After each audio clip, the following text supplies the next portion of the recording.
All right, Arctic Cat 500. It's almost night here.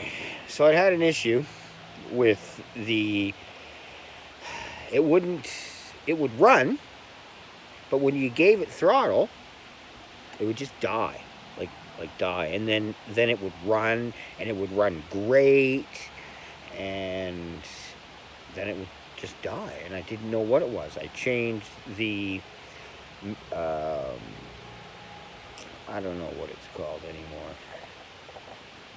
This thing, your spark plug hooks up to it. Your coil, that's it. So, that wasn't it.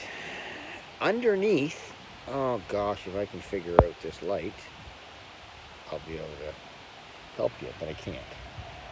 So anyways, underneath this boot right here, on top of the carburetor, there is a small set of wires. There are two plug wire, a blue and an orange, I believe.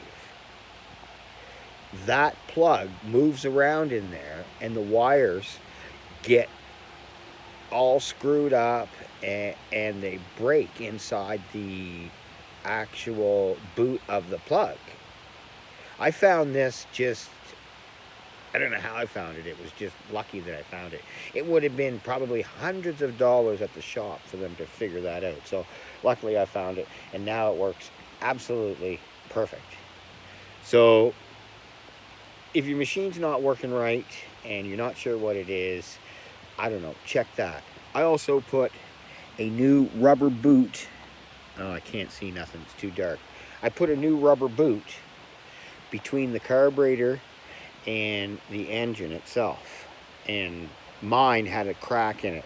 They say Arctic Cat is famous, absolutely famous, for having rubber boots that crack between the cylinder and the carburetor.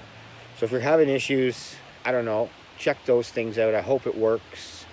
I just stumbled across that electrical issue, so it could be something that you're having an issue with. Awesome.